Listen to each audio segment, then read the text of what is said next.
Good morning. I don't know how well you can see me, but this is Pedro, and I'm doing a Roofless Church video, and perhaps it'll end up on Seriously Tripping as well. I woke up this morning, I was praying, saying the Lord's Prayer and the 23rd Psalm, because I've just been saying those since I was a kid. Read some Ecclesiastes, which is my favorite book in the Hebrew Bible, and then proceeded to go on a walk with my dog, hoping that through my walk I might get some insight on some of the things that have been going through my mind lately. However, my original plan was to go on a walk by myself. I tried to sneak out before anybody woke up and before even my dog noticed. But as I was going towards the door, my dog started coming up to me and wanted to go with me. And I didn't want my dog to go because my feelings about it were that I wanted to just be able to walk in peace down the trail and not have to worry about my dog pulling me in all these directions. But then she looked at me all innocently and made her little dog sound like or whatever it was, and I was compelled to take her. And when I decided to take her, I said, God, what is this? I just want to go for a walk and spend some time with you in nature. But here this creature is coming up to me saying, can I go with you? And I want to leave her behind. But then I started thinking, well, look at her. She's just innocent. As soon as I put the little leash on her collar, she had this happy dog face.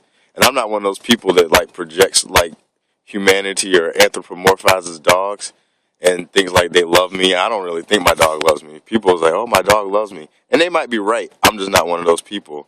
I just kind of think, oh, I'm the person that feeds her and rubs her or does little stuff for her. So she's just like, oh, that's the one to hang out with. But I don't particularly think that she loves me, particularly the fact that she's a husky and she has a trait to take off. So if she doesn't have the leash, she'll run away and act like she never knew me. And I know plenty of people that way too. So at any rate, here's the thing. So I decided to take her, and then I started saying, well, let this be a part of whatever it is I had to learn.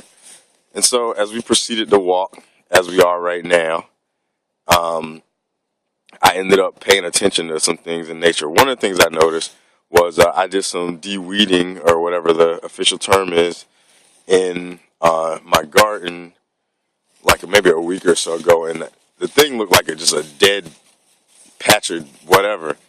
And I finally did some de-weeding, and when I did it, like within a couple of days, bam, oh, some dogs coming from nowhere. I don't know these dogs.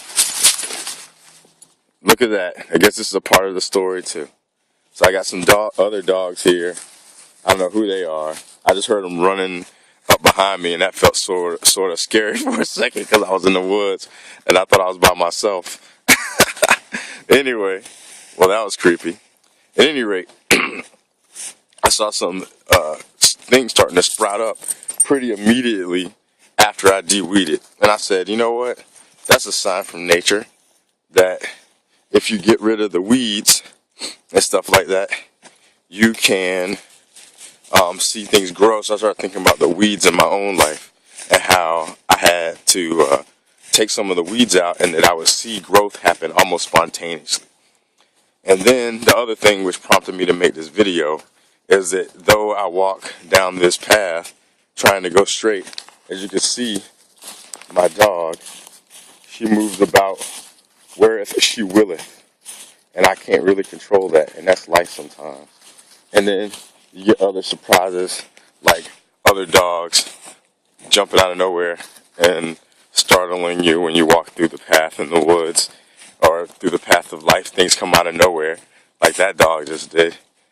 And you see a lot of other things that you discover along the way. Also, speaking of paths only come because people walk the same way.